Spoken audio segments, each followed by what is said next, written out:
My name's Phil L'Hirondelle. That's my paper name, or they say the HST name. My cookum gave me the name Mechuskosis. It means the swallow, and it's a very meaningful name for me. It was brought back to our family. My last name, L'Hirondelle, means the swallow as well, but French missionaries didn't know what Mechuskosis was, but when they found out, they said, oh, L'Hirondelle, so somehow that got recorded in our history, I think, somewhere along the line. I do carry a second name, actually, Sinawat Kapiochi hat. I got that at what they call a rain dance in Saskatchewan. It means flying from the rocks. And I went to some ceremonies in India, and I received the name Dananda Brahmarishi. So these are kind of spiritual names that I use in ceremony as well. And it's a really pleasure to do some work here at Native Ed and talk to students and share what little teachings I know have been passed on to me by elders. And been the good fortune of having elders from this territory and from the prairies and from other parts of the world too. And coming back here, you know, I've been since the 80s again. I guess I've been off and on with Native Ed doing work and being involved sometimes with the board and sometimes with the teachers and the students. It's a really beautiful thing that we have a college that's Native run and has a native roots. This is a program that we applied for funding for last year. It's through Vancouver Coastal Health, through a program they have called the AHIP, or Aboriginal Health Initiative Program. And they identify several different areas that you can apply for funding for, and one of those areas is mental wellness and self-esteem. So that's the area that we decided to apply for. And when we were brainstorming ideas of what to do for this project, one of the ideas that we thought would be a good idea would be to bring in elders from different regions to share their knowledge on wellness from a traditional cultural perspective. And we thought it would be a good idea to get elders from different regions too, so we can try to get different perspectives of those different regions. So we have a few goals of this project. One of the goals was to fill the cultural gap, or fill the cultural gap for those of us who weren't raised with our cultural values. The other goal was to, for those of us who were raised with our cultural values, maybe reinforce some of those values, and then maybe also learn some new ones as well. And then the third goal, the main overall goal, was to just help everybody with some traditional knowledge from elders that we can use in our own lives to enhance our own self-esteem and identity. Our guest elder today is Phil L'Hirondelle, traditional name Mechuskosis. He is a Cree elder who has been a sundancer since the early 90s. He was born in Calgary, Alberta, and has trained since the age of 5 while traveling with his father. He has trained with elders such as Chief Robert Smallboy, Wallace Black Elk, Grandfather Vince Stogan, Grandfather Sylvester Joe, Grandmother Mary Uslink, and others. So please help me welcoming our guest elder today, Phil L'Hirondelle. Thanks. And it always centers me too when I sing before the talk begins, because I always leave it up to the Creator what's going to happen. So this is one of our Sundance songs, as was mentioned, Sundanced with what they call the Eagle Society. Actually, our present Sundance chief is from this territory, Robert Nahaney. And so this would be one of our songs, and it's kind of like an honor song, so I'm going to ask you to stand for a sec here. And I'll just do 2 push-ups of this song here. And some of you may know Sundance songs, so feel free to sing along if you know it. Oh,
taught me, they say sometimes when you close your eyes you can see more, so if you feel comfortable right now, I'm going to have my eyes closed for this verse here.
Thank you for that song, and thank you for coming here today and share your knowledge and your wisdom. I gave a little bit of your bio at the beginning, but I was wondering if maybe just to start off, if you could tell us a little bit about your background, a little bit more about it, and where you gained your knowledge from. Well, I don't know if knowledge takes a while to happen, and I like what our elders say. We're all elders in training, and I kind of feel like that all the time. I think, you know, no matter where we are in life, that we're kind of elders in training. But part of the bio said it. You know, I started with my dad mainly. My dad was actually an alcoholic and quit drinking when I was maybe around 10 years old, and or maybe younger, I guess, when he quit drinking. I was about 8 years old. And to make a long story short, you know, other Aboriginal people saw that our family started to get healthy, and they wanted to know what was going on. And he started through a traditional way, the 12-step program, AA. But I was actually at a Sundance. Chief Robert Smallboy's name was mentioned, and at that Sundance, a young man had a vision about starting a healing center in Alberta called Poundmaker's Lodge, and some of you probably know that one, or maybe there's some Albertans here. And so my dad was actually one of the first 4 counselors they hired there. There was a man named Joe Cardinal and Eddie Belrose and himself and an elder from Saskatchewan, Ernest Tatusis, at that time. And so that got to be my new role model in life, I guess. And I started to see that we started to do family things like that together. So I think we're having some feedback problems there. Yeah. So I have met a lot of elders along the way. I've been really fortunate that way, and so some of their names were mentioned here. And I moved out to the West Coast here in 1979 from Alberta, and I've held a lot of different kinds of jobs. I was a native court worker on Vancouver Island. I was a drug and alcohol counselor at the Mission Indian Friendship Center.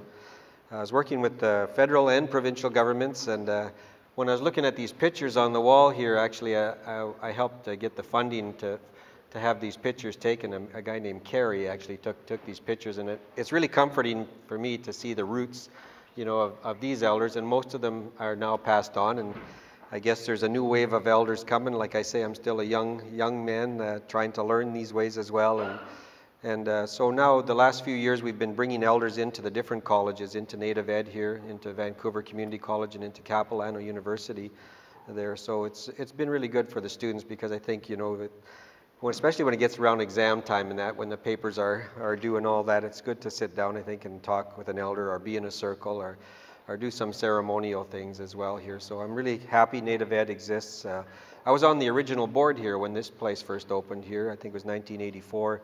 I was asked to sit on the board here, and so help get this place off the ground and that. And I'm glad to see it's still going. I know a few years ago, you almost lost your funding here, or they did, and I know my son, his name's Kelly, he was pretty instrumental in kind of rallying the community about saving this place, so I'm also grateful for my son. I'm a grandfather now as well, so got a few generations following me. I'm not a great-grandpa yet. One of my teachings, and I'll just be brief because I know we got some questions to get to, Wallace Black Elk's name was mentioned, and I like the way when Wallace was teaching me about the medicine wheel, he said, you know, the first 25 years of our life is called the springtime of our life, 25 to 50 the summertime, and 50 to 75 the fall, and then the wintertime, 75 to 100. So I'm in my fall season, you might say, and when you're in the fall, that's like harvest time. So all the seeds that you've sowed in your life, you kind of get to reap, and that can be both positive and negative, of course. Sometimes there's a lot of healing that has to take place to reap those, what comes out of the ground and grows, I guess, in that way. So I am grateful that I have grandchildren now that are kind of following the footsteps, and I'll just leave it at that. The overall topic of this project is wellness, and wellness is a word that you seem to hear a lot of nowadays. It almost seems like the new buzzword in the health industry, and to me wellness is sort of a general or vague term. It could mean, I guess, a lot of different things. So maybe we could just start off with what is in your view the traditional cultural view of wellness? A woman named Bernice Fallingleaves used to come up here from the States and taught us about the wheel, and then Wallace Black Elk as well, and a man named Buffalo Dreamer. They've all kind of given me different aspects of the wheel, and right now I'm working at a men's healing village. It's with Corrections Canada. It's just for men, but it's really unique because it's the only, I guess, prison, you might say, it's minimum security. So we have our own longhouse, we have sweats regularly and all that, and we have elders coming in, and so it's almost like an experiment. And to me, that's part of the wellness, and a lot of you know the parts of the wheel. When we say body, mind, emotion, and spirit, I guess the way I've been taught by these elders is that you really do have to do a little homework in each area to walk in balance, you know, and you soon find out which ones are out of balance. Like it's by discussing it, by looking at it, and looking at your own life, and you can start in any part of the wheel, really. Like you can start with your body and then start looking at what you put into your body, how you exercise it, sexuality, what do you think of the opposite sex, what do you think of your own sex, and anything that's physical, I guess. And when I was working with street kids down on the east side here, and we would talk about, you know, what happens when you put coffee in your body, what happens when you put sugar, what happens when you put alcohol, what happens when you put crystal meth, you know, heroin, you know, and of course it affects all the other parts of the wheel. Like if one is out of whack, it does affect the others. So the emotions really get affected. But like I say, if you're trying to do healing, you have to start in one area somewhere, and it's the braver people start in the weaker parts. But so emotional is a big one, especially on one of my elders. She said that, you know, we come to Earth to learn about emotions. And so the emotional part is about how do we get emotions out clean and clear. And I know when I was brainstorming with youth, they would say, well, we like running, you know, like dancing, like rap music, and some way of emoting, expressing, I guess, in that way. So, and the mind, of course, this is an educational institute. People are here to learn and to expand their consciousness, awareness. And there's many different ways of expanding consciousness, I guess, but in an institute like this, I just overheard some people saying, should we take notes, for example, and one of my elders, when I was with Robert Smallboy, that would be the first thing he would probably say, put your pens away, because he says, we're trying to teach you cyclical thinking. He says, when you start writing, you're going to start writing in a straight line, and your brain waves are going to start going that way, you know, and a lot of our teachings are cyclical and even spherical. Like that. So when we say the four directions, for example, then we also say Father, Sky, Mother, Earth, then it makes a sphere around us. So you see when people are smudging, for example, they'll go to the four directions and up, above, down, below. And just to maybe give an example of that, I had one of these inmates call me one time, and he was quite angry. He said, these effing guards, they won't let us bring our medicines in here. And And I said, well, and at that time they were allowed to smoke. I said, are you allowed to smoke cigarettes? And he said, yeah. And I said, well, all you have to do is just blow the smoke to the 4 directions and up, above, and down below, and you'll create a little sphere that you can pray in like that, as some safety in that way. And coincidentally now, as astronauts move into outer space, you know, they have to learn things like spherical mathematics. You know, they have to learn how, in zero gravity, how things work in every direction. And our elders used to think that way a long time ago. Like, there was some of the chiefs in the old days, they used to call them zero chiefs. That means they had the total understanding of space, you know, and sitting quiet and that. So.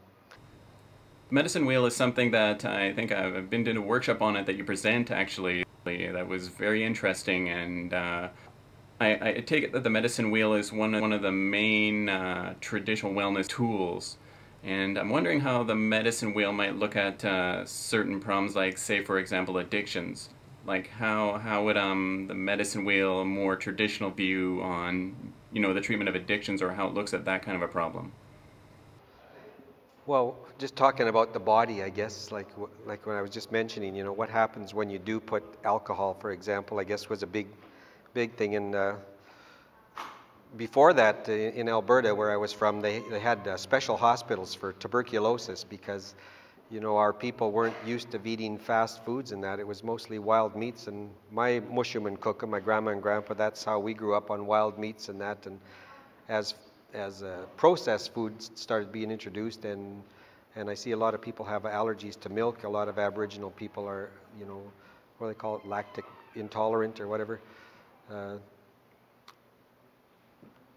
Things that are introduced from the outside like that, I guess, starts making a difference in the body. And of course, when we start talking about addictions, I guess, then we can talk about alcohol and drugs, and that actually affects the chemicals in the body, and you start getting dependent on that. And of course, then we see what happens to family life and all that as well. So to walk in balance, again, you really do have to look at your body. And traditionally, now that I'm a sundancer, each year, for example, we go on a fast, a 4-day fast. And when I'm sitting there in the bush like that, you know, when I tell young people now, I say, you're going to go there, you're going to meet yourself. You know, if you're going to sit quiet for 4 days and you're going to sit with a leaf, or a frog comes by, or sometimes a deer, bigger animals come by, they actually start teaching you things like that. So it's I guess when we're looking at addictions, then we look at, you know, what's the core, where did it start like that, and usually there was something that was introduced that wasn't that covered something else up. And usually, like, for example, the emotion, if an emotion wasn't expressed properly, a death in the family, for example, you know, like you can see how grieving can turn ugly after a person. The first thing they might want to do is to go for a drink somewhere, or to drown their sorrows, or to numb some pain of some kind, you know. So then we have to look at what's the core, what's the roots. And all the elders I've worked with, we've gone to, you know, we try to go back just like a plant. Where did it start? And then we can start doing some healing work from that point. Okay, yeah, I think the medicine wheel is a very, I think we could have a whole workshop just on that alone. But maybe could you go over some of the other traditional cultural healing tools other than the medicine wheel? Just an overview. Well, one thing that we do on a regular basis with these men I'm working with right now, like the sweat lodge is a big thing that has come back, I guess. And originally from the Lakota people that I work a lot with now, like they used to call it the Inipi Lodge. It never used to be called Sweat Lodge, and I think as a non-native person got in there and they see you started sweating, then they called it a sweat lodge. But it's originally, a lot of people call it the Stone People's Lodge. So when we're looking at nature, for example, we have a prayer that we say that says 8 different things. When we say the 2-leggeds, the 4-leggeds, the ones that fly, the ones that swim, the ones that crawl, rock people, rooted nations, star nations. That means that we're related to all of that. And when we're sitting in the sweat lodge, we're sitting with a 500,000-year-old teacher, like with those old rock people. And then that's how they work, is through the heat, for example. So that's one of the traditional ways. The fasting too, like right now with the inmates that I'm working with, we actually put them out on fast, 4-day fast, and it's been life-changing for some of them. one of the men that I'm working with right now, I literally got to see over the last few months the changes that he's gone through, and it all started with that fast because, you know, he really did meet himself. And when you're fasting, I don't know what happens to the body chemicals when you're fasting, but the elder, he always says to me, you get kicked into a higher gear, I guess, because you're going to be still. And when you're sitting still and quiet, the way the elder taught me about that, he would put a rock in my hand. He'd say, try to get as still as that rock and have no thoughts. Let's even go 10 seconds. And then you kind of build from that, and you create the space for the Creator to do his work through, I guess.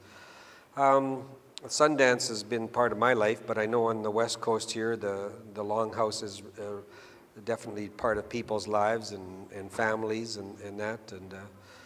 But we have seen families getting smaller and smaller over the years, I know, from extended families. So, singing and dancing also is part of our culture, you know, like that's part of expression to me. Like, I remember I was trying to teach a man some songs one time. His Indian name was Yellowhawk, and he was a white man.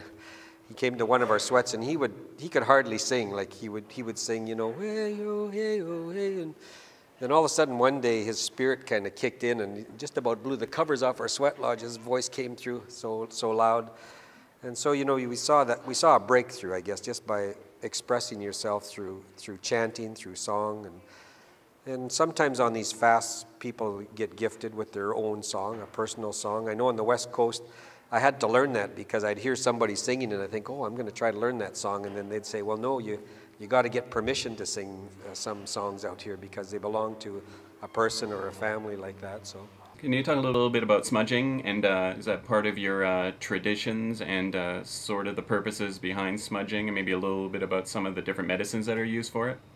The way I've been taught anyway, I've used mainly the 4 different herbs of sweetgrass and sage and cedar and tobacco, and it wasn't until I got out here that I learned a lot about cedar because, you know, with the West Coast people, I think food and clothing and transportation and housing and a whole way of life, like these poles, whole forms of government sprang out of the cedar tree, really, I guess, because of the longhouse and that, and the way people govern themselves. So it's, you know, it might sound like a simple herb or something like that. The way I've been taught, though, that sage and cedar, they get rid of heaviness.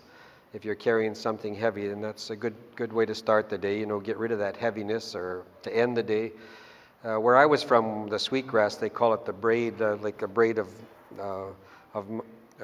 body, mind, and spirit, like when you do those 3 crosses on your on a braid of sweetgrass, and it helps pull in good energy, the sweetgrass. So sometimes I've been asked, like, to go down to the downtown east side. I remember one guy committed suicide there, and they asked me to smudge his room out.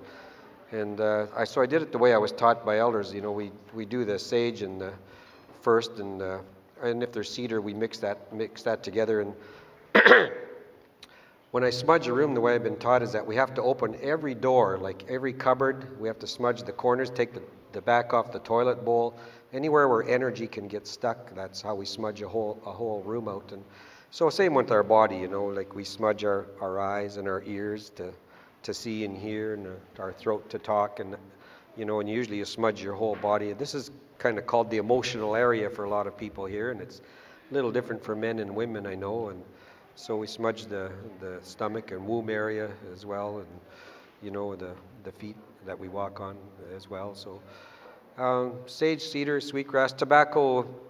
Tobacco to me is like the intermediary between us and the spirit world. And the way I've taught people how to use tobacco is take the tobacco to the 4 elements. Like for women, quite often it is the water. So, but I've done that with men. Like, and one of the ways to experiment with that is go to a moving stream and take your shoes and socks off, stand in the stream, and talk to your tobacco. And you just say, here's the heaviness that I'm letting go of, or this isn't working with my job or my relationship or something heavy in school, and then you just let that go, and you'll actually see the water carried away, and then turn sunwise, clockwise, and offer your tobacco and say, here's the way I want to walk and talk, you know, here's the way I see myself being, you know, and you offer that to the water, and you'll feel that coming into you. It's pretty powerful, and we can do that with the sacred fire, of course, as well, or you can bury it in Mother Earth. And sometimes I've even gone down to a place like Lighthouse Park and I've thrown the tobacco in the air, and because I've been taught about the medicine wheel, the elders will say, well, be wary of which way the wind is coming from and which way is the wind going when you throw your tobacco like that. But traditionally we would use a pipe. You know, you use a breath prayer. You use a breath prayer to say a prayer to someone or something.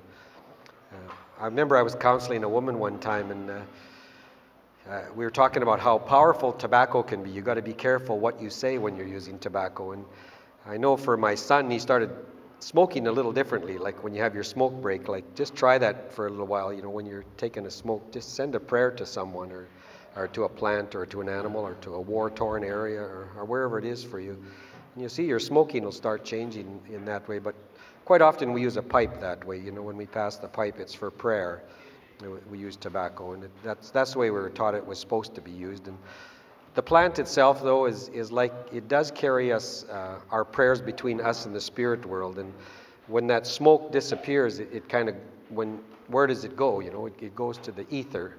It's like the spirits hear our prayers in that way. And quite often when I see a fire pit like this, I know nowadays they use gas in that, but when I'm in the longhouses, it's the same thing. Like all the prayers and songs they're doing in there, like when you're approaching a longhouse, you can see the smoke coming out of the chimneys like that, and you can almost see the prayers. It's so thick, like the songs and the prayers. And of course on the west coast here, they've carbon dated villages 20,000 years old here, so there's been people praying on this land for thousands and thousands of years. So you know, it's nice when you can walk into a building where people have been in a prayerful mode of some kind.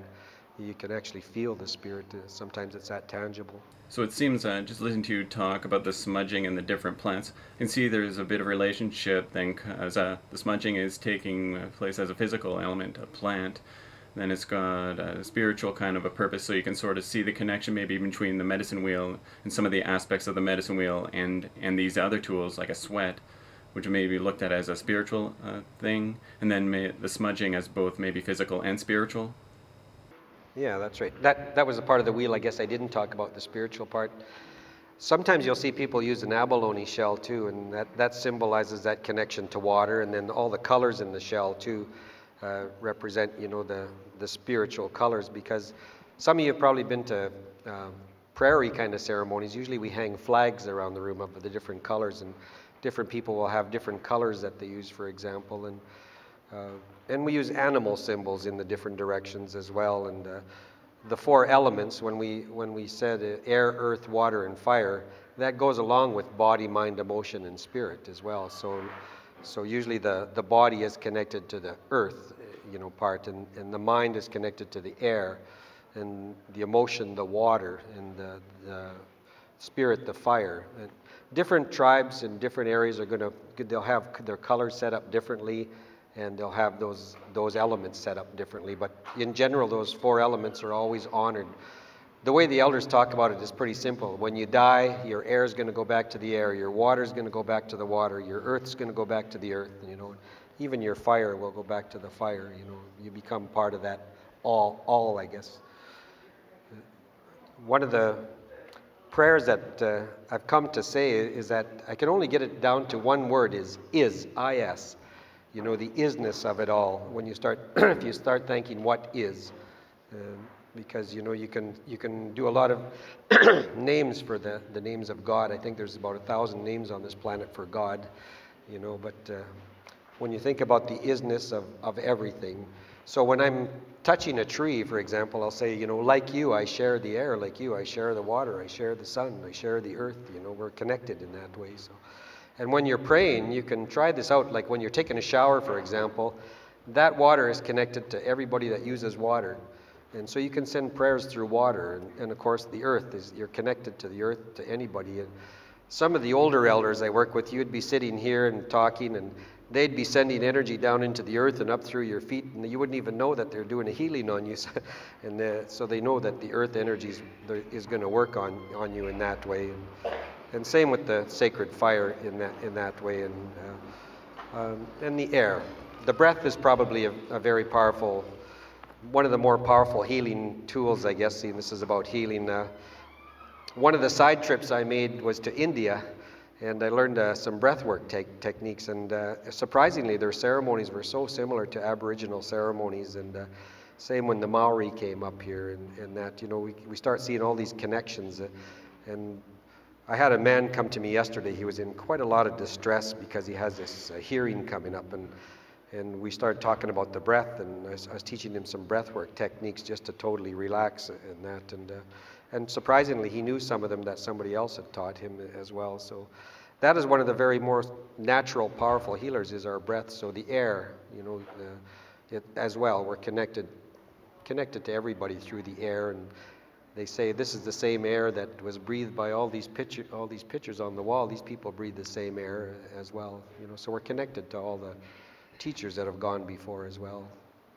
One other technique I wanted to ask you about is talking circles and how they're used, and I guess specifically towards wellness, and sort of what the traditional guidelines for a talking circle, and what kind of situations are they used for? Well, this takes me back to when I was a drug and alcohol counselor in Mission. I was trying to reach the street kids there, because there were some kids, they were into gas sniffing and stuff like that. And this elder that was mentioned earlier, Sylvester Joe, El Tus was his spiritual name, and he had his street name that the kids called him was Uncle Buster. I seen him holding a circle, and I seen people going in there. There was one family that were into sniffing paint and stuff like that, and then I started seeing changes in these people that were going to these circles, and I got really curious. I said, "What are you doing in there, you know?" He said, "Well, come and sit with us, you know, that's the only way you're going to find out." And so I started going to his circles, and sure enough, started learning a little bit more about the traditional way that, you know, he would start with a smudge usually, and then there was always the agreement that there was confidentiality. That was the biggest thing. But when you form a circle, you form a womb, you know, and it's a very powerful symbol. The elders, they say, as many people in a circle, that's how many times your prayers get times by as well. So when you say a prayer connected like that in a circular fashion, there's always that circle. It seems to come back to the circle all the time, you know, that cyclical teaching. So, you know, when you're praying for someone or something in a circle, when you're holding that feather, he used to just pass a stone around. And, you know, every medicine like that is a little differently. A stone is very grounding, and the feather kind of takes you more to the Creator in that way. So, to give an example, I was called into court to testify one time, and they asked me if I wanted to swear over the Bible, and I says, "Well, can I hold an eagle feather?" And the judges, they've been taught that now. They said, "Yeah, you can do that. You just have to affirm," because when you're holding a feather or a talking stick, you know, you can't lie in that way. And same in the circle. When you're holding the feather, I found the energy of a feather that you don't have to think, because a feather pulls things out of you. You just hold it. And I usually tell people, you're not required to talk. Just hold the feather, and next thing you know, the person's starting to share, though. And sometimes people that have been totally shy all their life, you know, that they might not say anything for 5 or 6 circles, and then all of a sudden it'll come out. And you never know who's going to be a teacher in a circle. We even had a 3-week-old baby in a circle came one time. Mother was holding it, and that baby ended up being the teacher, because there was one man that was offended by the crying of the baby, the motherly instinct kicked in, and the auntie instinct kicked in, and the whole discussion was around that baby, and then the teachings actually started coming out. And, you know, that baby didn't say anything or do anything, but just the presence of that baby. And sometimes, you know, I've been in a circle. I'll give one example. With the stone people, we call them, I always carry stones in my pocket, and I shared this with a few of the students in the health course before that. One man, he used to come to our circle, and I passed a stone to him, and I didn't know that he was on like a day kind of pass from, there's about 6 prisons in that area around Mission Abbotsford there. And he came back 3 weeks later. He comes back, and I always remember the stone because it was a tiger eye, and when you turn a tiger eye, it looks like it's moving. And he said, "Can I talk to you?" And he said, "Do you remember me?" And I said, "Well, gee, we meet a lot of people here." He says, "Well, you gave me a stone." And he said it was the tiger eye, and that made me remember. I said, "Oh yeah, I remember that now." He says, "Well, you didn't know." He says, "When you gave me that stone," he said, "I had my suicide all planned out." He said, his words were, "I was gonna off myself that night for the crime that he did. He was being ostracized." he said he went back to his cell, he put the stone on his window ledge, and he started talking. And he said all the caca kind of came out of him, and after a while he didn't, that went out of his mind about taking his life. So a little medicine like that, you never know what's going to happen. And sometimes in a circle, somebody's going to say something or do something that could really affect the rest of your life. So that's how powerful the circle can be. And I've learned that by just sitting and listening creates an opening. When you listen, then it allows the other person to come out. And it's that energy, I guess, being still and being silent will always bring something out. And when you're still and silent with yourself, it's the same process that you go through, like you sit in meditation or quietness or fasting, and after a while you see that things start surfacing, and sometimes they're uncomfortable to begin with because, you might, I know when I was sitting on the hill, all the past relationships I've been on in my life came, and I had to kind of do some closures and some healing about the, people that I've been with in my life that maybe wasn't healthy, and that's just what stillness, I guess, can do. And the circle has taught me that, about listening, about stillness, and about respect, because, there's always a bonding when you sit in circle and somebody shares, well, I was raped when I was 16 or something. Of course, you're going to get bonded to that person. They've just told you their deepest secret, and, that maybe you had never talked about to anybody. And then that bonding starts, you start feeling that closeness, and the healing energy starts flowing between the whole circle like that. And the one Maori elder that visited us, he said, we live our life in a spiral. He was talking about reincarnation, I guess. He said, where you leave off this lifetime is where you're going to start your next one. He says, you spiral up and up and up like that. I was sensing something there that somebody was going to ask. When I get in this state, I kind of can sense things, but so for those of you who have teenagers, that we usually have like a coming of age ceremony of some kind for those young ones like that, or even younger sometimes. And traditionally, in just about every culture, the West Coast, the prairies, there was something that happened when the woman had her first moon time, or the young man's voice started changing. There was some acknowledgement of some kind, and sometimes there was a name even passed on at that time. And the names are really important on both the West Coast and on the prairies. My cookum, she lived to be 100 years old, and she gave me the name Mechuskosis, the swallow. And it wasn't until I started using that name that my psyche started lining up with the spirit of that. So the name starts wearing you, I guess, in that way. And so sometimes when we do these coming of age ceremonies, sometimes a name is passed on at that time, or just some acknowledgement that you're becoming a young man, a young woman, that it's really important to acknowledge those times of life. And as we get more urbanized, that's been forgotten. We forget to do those kind of things, or we don't know how to do them anymore. But you can approach any one of these elders and say, I've been to some of your houses, and we've done ceremonies with the teens like that, and kind of like a acknowledgement that you are entering your womanhood, manhood in that way. Quite often it's good for just the women to get together with a young woman, of course, and not have any men present, and make special gifts for that person or something like that, or do some ceremony, or take her to the water, or whatever that is, at that time, and to make it very honorable, because in some of our ceremonies we have to really explain about moon time, because it's a very powerful time, and I've had to learn that from my female elders. They say, well, you got to learn that as a man, and you're going to have to talk about it sometime, because it's going to be uncomfortable for some women if they're asked to leave a ceremony or something if they're on their moon time. And it's just that when you're on your moon time, everything is heightened. Body, mind, and emotion, spirit, energy is heightened. It's like a crystal. They have. If you carry a crystal around, they have these crystals called generator crystals. They heighten the energy. And moon time does the same thing when you're on your moon time. Your prayers get very powerful. I was taught one unusual ceremony by one of our female elders, and she said, I had a really bad headache, and I had to do a ceremony one time, and so I went up and I said, I don't know if I can do this. I got this headache.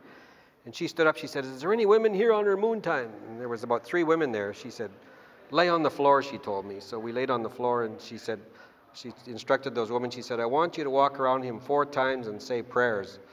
And what happened is my headache got lifted into their flow, and it didn't harm them at all.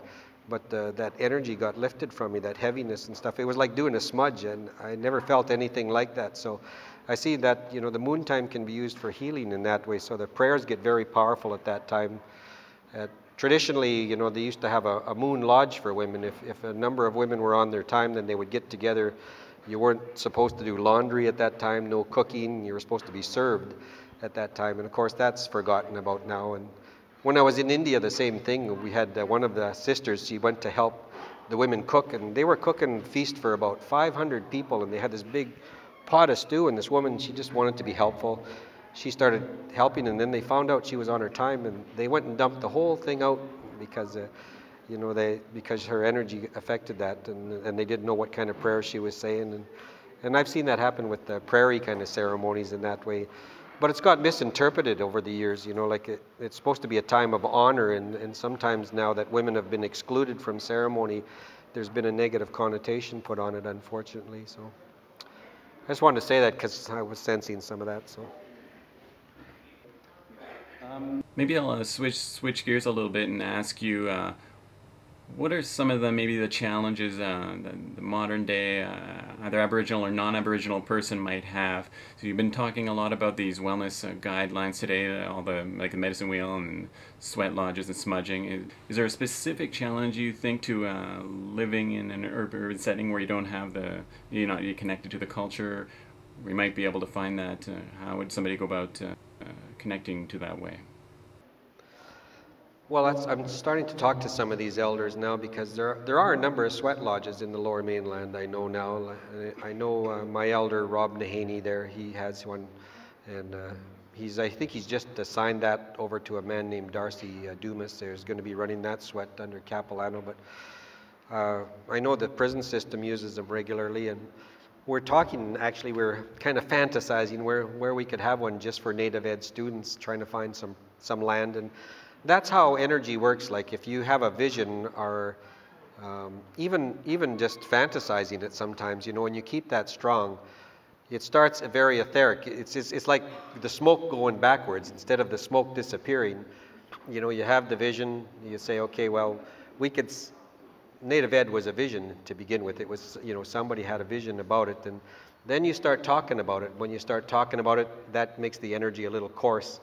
And then you maybe have a meeting, then it gets a little more coarse and a little more grounded, and then an action starts up. Where can we get funding, or whatever it is, or where can we get land to have a sweat lodge? And then it's the reality starts setting in, and then pretty soon it manifests, and especially if you're clean and clear about doing work with your body, mind, emotion, and spirit. The elders say you don't have to go on a vision quest. Your vision will get pulled towards you. So.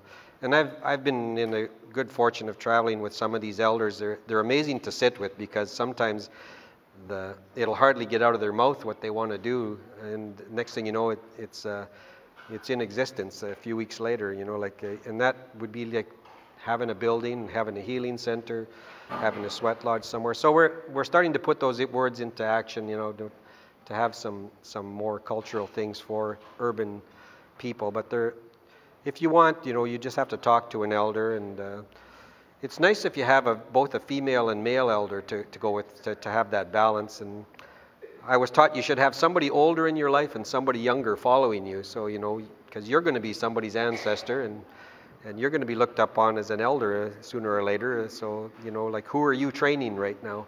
Who's following you?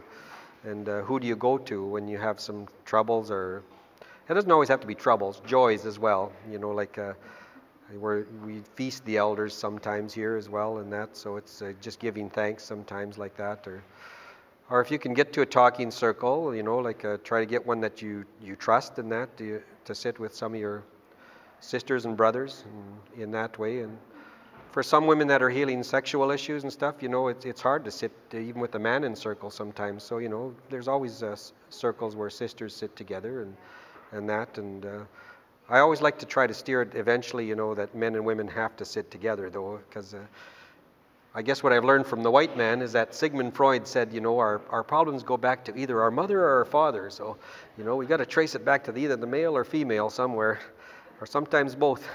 And our elders used to talk that way too, but they wouldn't put it in those words. So your advice to somebody who's just looking to maybe get that, to start connecting to their culture, maybe they haven't been, would be to seek out an elder or, Yeah.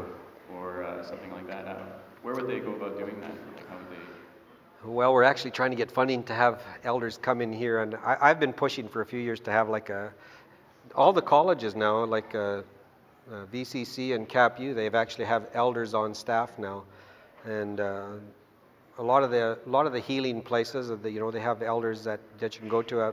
Everybody here probably has an elder in mind. If you don't, what we did one time when I was with the Mission Friendship Center, we had an Adopt an Elder program where there was a whole bunch of elders in the community that they were just wandering the streets lonely, and we held a big feast, and we lined all the young people up on one side and all the elders on the other, and you could pick an elder that you wanted to adopt. But we had some guidelines. We said, well, if you're going to adopt that elder, you have to take them shopping once in a while. You have to check up on them. And the elder I ended up adopting, he was an old rodeo rope trick rider, and so I went to his place, and he did all these rope tricks, and he was showing me how he did it, and he was kind of heavy set and elderly, and they had this big parade coming up, and I says, do you think you could still do that? And finally, I seen him in the parade. He's doing all these rope tricks, walking down the street and stuff like that. So just something simple like that.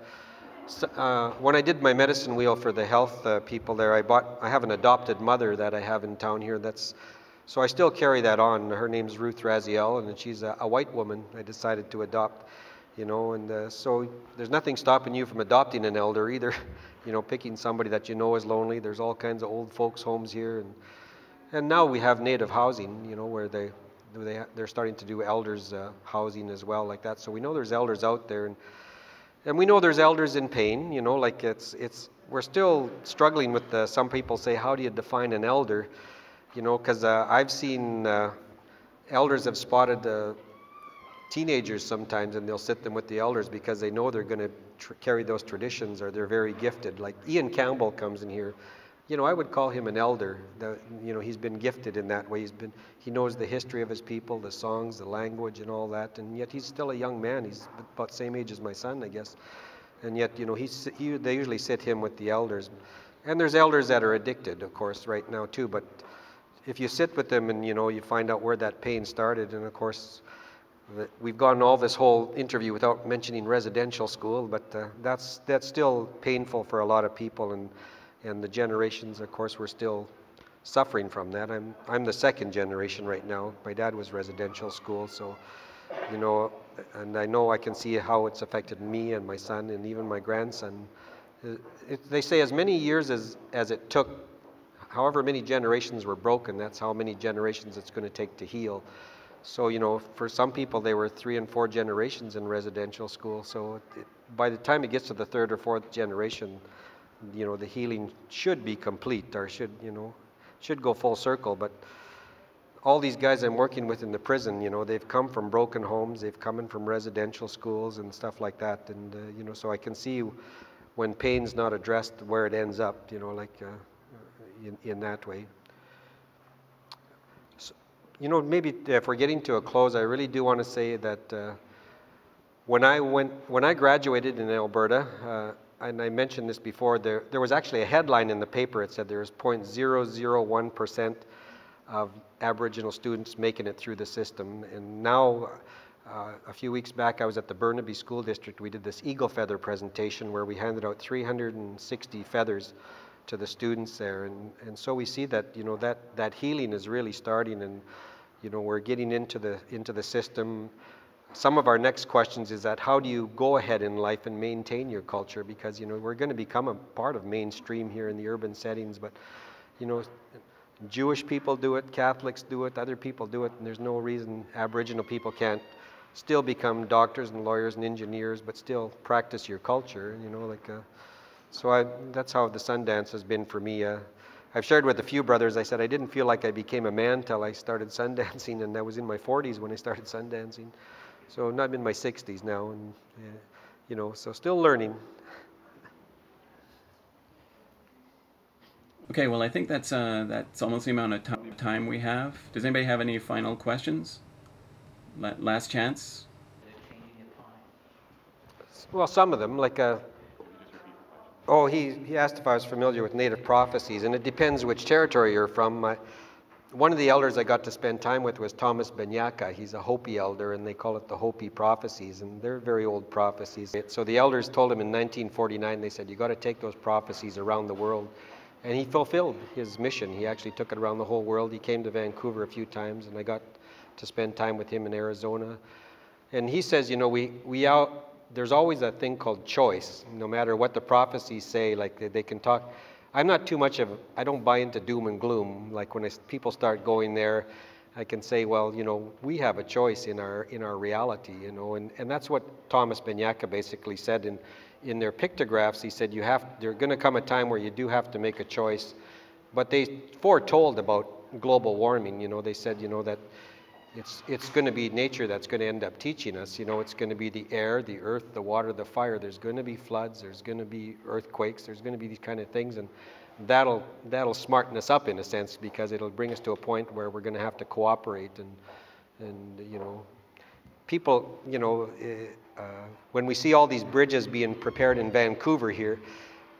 I guess if you were an urban elder, you would look at those kind of signs and say, well, people are getting ready for an earthquake. There's probably going to be an earthquake. You know, it's like that. So you do have a choice in your life and in the globe at large, because that song, oh, I didn't sing that song, sorry. There's another song, maybe I'll close with that song. It belonged to Dan George, and it used to be his personal song, and then after he gave that to his family, and then the family gave it to the community, and then 6 years ago at a canoe pull, they adopted it as the Coast Salish anthem, kind of. And they said that's the way healing energy works. You start with yourself, and then if you get healthy, then your family starts getting healthy. And if your family gets healthy, then the community will start being affected. And if the community gets healthy, and you know, it goes out and out, it affects the whole globe after a while. And when you're in deep prayer, though, with Smudge, and you're very centered, you know, you can affect change, I guess. We've sent healing energy to people on the other side of the planet and things like that, and even war-torn areas.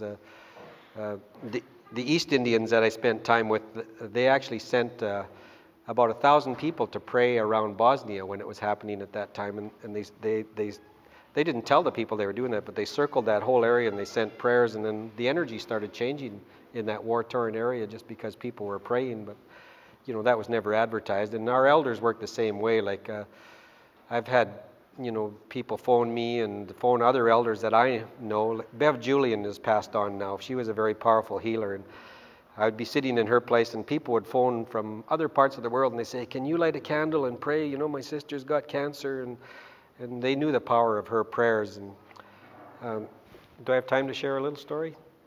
Or are we finished? Yeah, go ahead. This Bev Julian, my son was going out with a young lady on Vancouver Island, and I guess they were at a drinking party, and they were on the 3rd floor, and his girlfriend was sitting on the balcony, and this guy came in, and he was going to give her a hug, but he tripped, and he fell into her, and she grabbed onto him, and they both went over the balcony, and they landed on concrete like 3 floors below. And I was at the Friendship Center. I was the program coordinator down there for about 5 years, and Bev happened to come along, and she saw that I was in some distress. She says, well, what's wrong? And I said, oh, my son just came to me, and he thinks his girlfriend's going to die tonight, and she's over in the VGH over here on the critical ward unit. And she says, oh, I have to visit some people there tonight. And she said, if you want, I'll look in on her. And I said, could you do that? And so here it was 6 o'clock, she said, meet her there. So we went to this area, and on the critical unit, they actually have locked doors. I didn't know that. And it says immediate family only, and she wasn't in my immediate family, but she was my son's kind of girlfriend. And so Bev stood there, and she started praying, and the doctor happened to come out just as she started praying, and the doors swung open, and there was nobody around, so we darted in there. There was my partner and her. There's 3 of us. And it was almost like we had turned invisible, like we walked right to the curtain where this young girl was, and Bev took her hands over this girl, and it was almost like she was doing an X-ray. And she said, oh, her spirit got knocked out of her. And she said, we have to call her spirit back. And so she did these prayers and these hand movements that she had learned, I guess. And all of a sudden, the young girl's body started vibrating, and I figured, oh, geez, maybe she's going to kill her or something. You know, here she is in a coma and everything like that. And then Bev just calmly said, she said, okay, her spirit's back in her body now. We got to wait. And it was probably, it took about almost 6, they said she would never walk either because she broke her spine and everything like that, shattered it. But like 6 months later, she was walking with a cane and that. And so you see the power of those prayers like that with these elders working. And it's pretty amazing when you witness it. And maybe some of you have seen those kind of things in your life too. So.